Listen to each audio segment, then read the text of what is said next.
শ্বশুর বাড়ির গয়না নিয়ে নেড়ে আর ভেরি চলল মালদাতে। মালদাতে গিয়ে উঠলো হলো প্রিয়রঞ্জন বাবুর বাড়ি। আগের ভিডিওতে বলে দিয়েছি প্রিয়রঞ্জন বাবু কে। তো এই প্রিয়রঞ্জন বাবুর বাড়িতেই কিন্তু নেড়ি আর ভেরি গিয়ে হামলা করলো এবং তাদের সাথে ছিল অনেক অনেক অনেক ভরি গহনা, যার বর্তমান বাজার মূল্য প্রায় কোটি টাকার সমান। তার সাথে হাতানো কিছু অর্থও ছিল, সাথে ছিল মাস্টার মাইন্ডের মাস্টার প্ল্যান। তো আজকে বন্ধুরা তোমাদের সঙ্গে যেই সম্পর্কে কথা বলবো সেটা হচ্ছে এই নেড়ি আর ভেরি মিলে যে খুব শান্ত মাথায় এবং ঠান্ডা মস্তিষ্কের সঙ্গে পালিয়েছিল অর্ণববাবুকে ঠকিয়ে। তারা কিন্তু যে অর্ণববাবুকে ঠকিয়ে শুধুমাত্র মানসিক যন্ত্রণা দিয়ে বা শারীরিক যন্ত্রণা দিয়ে পালিয়েছিল এমনটাই কিন্তু নয়।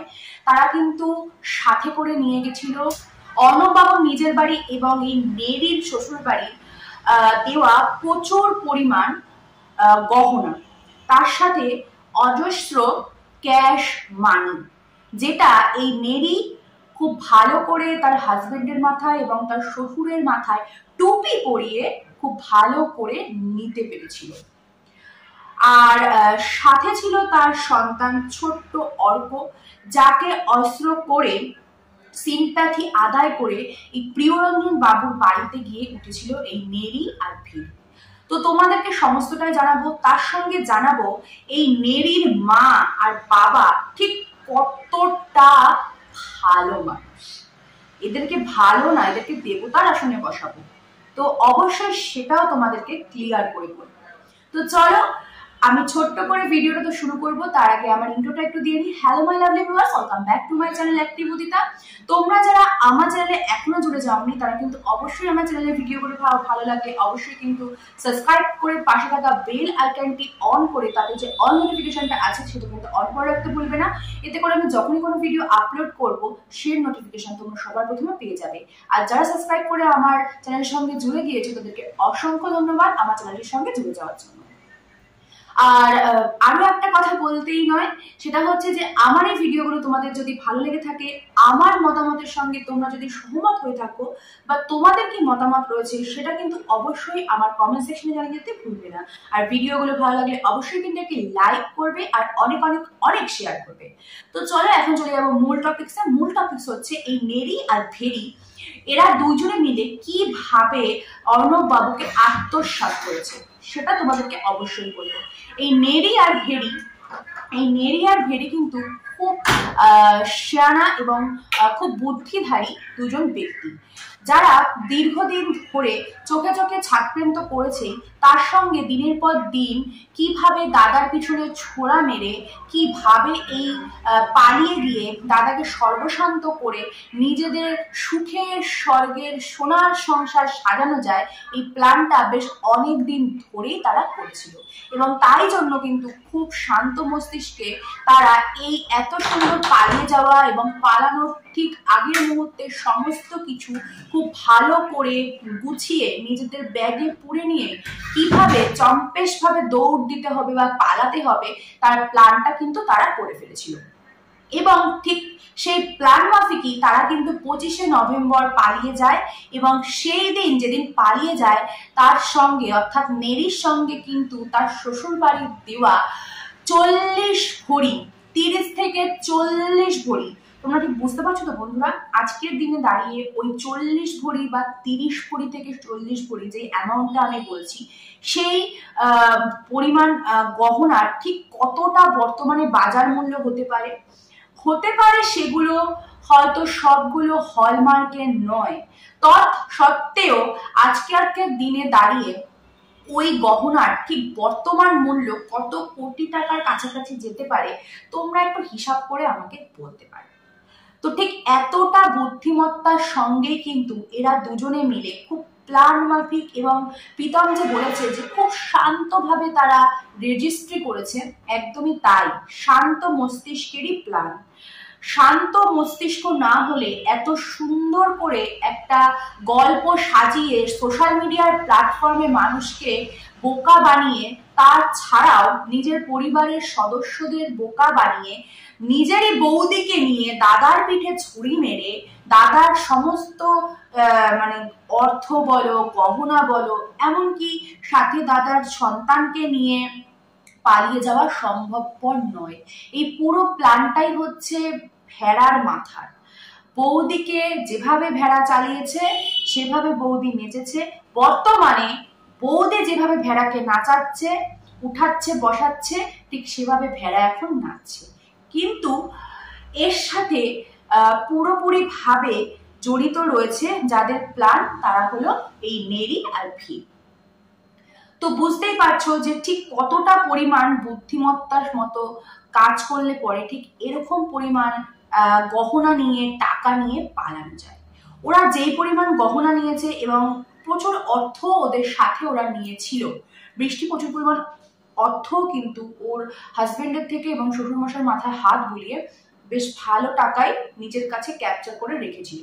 না হলে পরে প্রিয়রঞ্জন বাবু এটাও জানিয়েছেন যে ওরা যেখানে ভাড়া গিয়েছিল সেখানে তো তারা কিচ্ছু নিয়ে যায়নি, কিন্তু যেদিন গিয়েছিল অর্থাৎ ওরা 25 তারিখে গিয়ে প্রিয়রঞ্জন বাবুর বাড়িতে ওঠে, 25 তারিখে ওরা পালায় এবং 26 তারিখে গিয়ে ওঠে এবং 28 তারিখে ওরা ঘরে যায়, মানে শিফট হয়ে যায় প্রিয়রঞ্জন বাবুর দেখে দেওয়া একটা রেন্টের কাছে, মানে রেন্ট বাড়িতে ওরা গিয়ে ওঠে। এবং সেই বাড়িতে তো কিচ্ছু ছিল না, কারণ ওরা তো কিছু জিনিসপত্র নিয়ে যায়নি, কিচ্ছু নিয়ে যায়নি।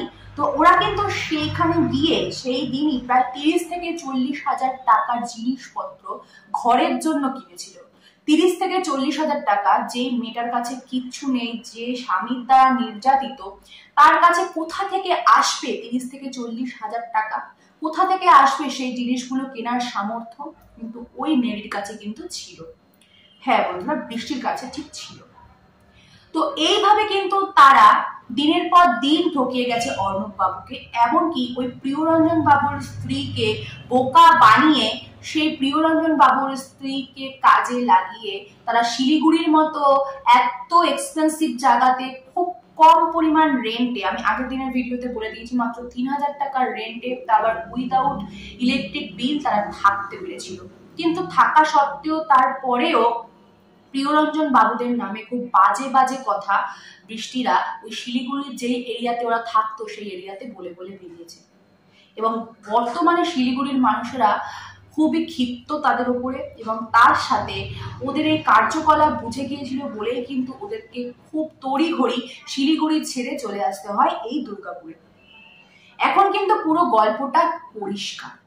এবার তোমাদেরকে বলবো যে এই যে এতগুলো গহনা নিয়ে ও প্রিয়রঞ্জন বাবুর বাড়িতে এসেছিল এবং গল্প দিয়েছিল যে ওর হাজবেন্ড নাকি ওকে মারছে, টর্চার করছে, তাই ও থাকতে না পেরে ওর দেওরের হাত ধরে বিয়ে করেছে এবং বাড়ি ছাড়তে বাধ্য হয়েছে, এই সমস্ত ঘটনা শুনে প্রিয়রঞ্জন বাবু তার মানে মাথায় একটা হয় না, মানুষ সম্পর্কে এত কিছু শুনে তারপর ওরা যেটাই বলছে, পুলিশের কাছে যেতে চাইলে বলছে না যেও না, যেখানেই যাচ্ছে উইদাউট অ্যাড্রেস, অ্যাড্রেস নয়, উইদাউট আইডি প্রুফ ওরা সেখানে থাকছে। তো এই সমস্ত কিছু দেখে ওদের কোথাও একটু সন্দেহ হয়েছিল এবং ওরা কিন্তু প্রথমে বৃষ্টির দাদার সঙ্গে কন্ট্যাক্ট করে। বৃষ্টির দাদা অর্থাৎ তুষারবাবু খুব ভালো এবং ভদ্র একজন মানুষ, আমার ভিডিওর উনি পার্ট নয়, কিন্তু তবুও আজকে ওনার বোনকে নিয়ে যেহেতু কথা বলতে হচ্ছে তাই জন্য কিন্তু আমার বলতেই হচ্ছে, ওনার নামটা আমার নিতে হচ্ছে, যে ওই তুষারবাবুকে ফোন করেন এবং তুষারবাবু তখন জানায় এই সমস্ত কিছু শুনে যে আমি এদের সঙ্গে কোনোভাবেই জড়িত নই, তো আমাকে প্লিজ আপনি ফোন করে ডিস্টার্ব করবেন না, আমি এর কোনো ব্যাপারের মধ্যে নেই। ঠিক এই কথাটা বলে কিন্তু তুষারবাবু ফোনটা রেখে দেয়, কারণ সত্যি তুষারবাবু কিন্তু কোনোভাবেই তার বোনকে এগ্রি করেনি, বোনের এই নোংরামিকে এগ্রি করেনি। এবার যখন এই প্রিয়রঞ্জন বাবুর স্ত্রী বা প্রিয়রঞ্জন বাবু তার দাদার কাছ থেকে এরকম একটা কথাবার্তা শুনতে পায় বা এরকম কিছু কমেন্টস তার ওপাশ থেকে পাস হয় প্রিয়রঞ্জন বাবুর কাছে বা প্রিয়রঞ্জন বাবুর স্ত্রীর কাছে, তখন কিন্তু তারা আবারও যেভাবেই হোক না কেন বৃষ্টির মায়ের সঙ্গে যোগাযোগ করে এবং যোগাযোগ করে জানান যে তার মেয়ে এরকম তার দেওরকে বিয়ে করে ফেলেছে এবং তার প্রচুর গহনা নিয়ে এসেছে, প্লাস বলছে নাকি যে অর্ণববাবু তাকে টর্চার করে। তো তারা নাকি বলেছে যে বৃষ্টি যেন গিয়ে একটা নর্মাল ডায়েরি করে তার কাছেই যে পুলিশ স্টেশন আছে সেখানে। তো কোনোভাবেই তারা এগ্রি নয়। তখন বৃষ্টির মা এতই ভালো মানুষ, এত ভালো মানুষ যে তিনি বলেন যে কি হয়েছে, ও তো একই বাড়ির বউ আছে, সমস্যা নেই, তো ঝামেলা হয়েছে, বনিবনা হয়নি, তাই দেওরের সঙ্গে বিয়ে করেছে, এতে সমস্যা কোথায়? ঠিক এরকম একটা কথাই বলেছে, ঠিক এই কথাটাই বলেছে। এত বড় ভালো মানুষ ওর মা, বৃষ্টির মা। বুঝতে পারছো তাহলে কত সুন্দর পরিবার। আমি এখানে দাদাকে কিছু বলছি না, কারণ দাদা সত্যি এখানে ইনভলভমেন্ট নেই, তাই তিনি এর মধ্যে ঢুকছিল না, ঢোকেও নি, ঠিক আছে। কিন্তু বাবা মা যেখানে গার্জিয়ান লেভেলের একজন ব্যক্তি, সেখানে তার এরকম কমেন্টস পাস করা মানে বুঝতে পারছো তো যে সে কিন্তু ফুললি তার মেয়েকে সাপোর্ট করছে। এবং এই কথাটুকু থেকে খুব ভালো করে প্রমাণ করা যায় যে ওনার বাবা মা, এই দেবীর বাবা মা কিন্তু এই পুরো প্ল্যানটার সঙ্গে জড়িত ছিল, খুব ভালো করে এটা বলা চলে। এবং তার সাথে এই দেবীর মা ওই বৃষ্টির যে বান্ধবী মানে প্রিয়রঞ্জন বাবুর স্ত্রীকে কিন্তু থ্রেটও দেয়, যে বলে যে আপনারা যে বলছেন এই কথাগুলো ঠিক না, এই না সেই না, আপনি কি জানেন, আপনি কি জানেন যে আমার ভাইপো পুলিশে আছে, আমার ক্ষমতা আছে? কোন বাবা মা এরকম কথা বলতে পারবে যে তার মেয়েকে সাপোর্ট করবে, মেয়ের নোংরামিকে সাপোর্ট করবে? আর ওর বাবা মাও ঠিক সেটাই করেছিল। তো ওর মা ঠিক এই কথাটা এরকম জোর গলাতে বলেছিল। এবং যখন প্রিয়রঞ্জন বাবু এই কথাটা শোনেন, তখন কিন্তু তিনিও ক্ষুব্ধ হয় এবং বলেন যে আমি ঠিক জানি না আপনার কতটা পাওয়ার আছে, কিন্তু আমি যদি চাই, আমার কারণে ওরা আজকে শিলিগুড়ির মতো জায়গাতে থাকতে পারছে, আমি যদি চাই ওরা কিন্তু এখান থেকে বেরোতে পারবে।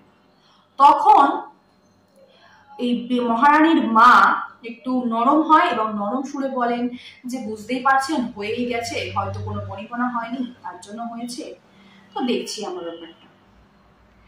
তো এরপরে কিন্তু বৃষ্টির বাবা মা চলে আসে শিলিগুড়িতে, যেখানে বৃষ্টি উঠেছিল সেখানে চলে আসে এবং তাদের সাথে দেখা সাক্ষাৎ করে, আবার সুন্দর করে প্ল্যান পরিকল্পনা করে। তো এর থেকে বুঝতেই পারছো যে সমস্তটাই কিন্তু এদের পূর্ব পরিকল্পিত। বাবা মা এবং এই ভেড়া আর ন্যাড়া দুজনে মিলে এর সঙ্গে জড়িত, অর্থাৎ এই গোটা 4 জন, এই ফ্যামিলিটাই হচ্ছে একটা চিটিংবাজের গোষ্ঠী, বলতে আমি বাধ্য হলাম। তো এরা প্রথম থেকে ইনভলভ ছিল এবং যার কারণে আজকে এত বড় নোংরামি করার সাহস পেয়েছে ওনাদেরই মেয়ে। আর দাদা যেহেতু এটাকে সাপোর্ট করেনি, তাই দাদাকে দলে ভেড়াতে পারেনি, তাই দাদা সঙ্গে বনিবনাও এখন আর সেরকম নেই। আশা করি বন্ধুরা তোমাদের সামনে যেটুকু বললাম তার দ্বারা তোমরা বুঝতে পারলে যে অ্যাকচুয়ালি ব্যাপারটা কি হয়েছিল, কে কাকে ঠকিয়েছে আর কিভাবে ঠকিয়েছে। না হলে এত বড় ঠকানোর প্ল্যান যদি, মানে এগুলো হচ্ছে কি বলতো, ক্রিমিনাল মাইন্ড যারা হয় তারা ঠিক এরকম ধরনের কাজ করে থাকে, যে একজনকে সর্বশান্ত করে তাকে একদম লুটে পুটে শেষ করে দেবো, আর কিচ্ছু না।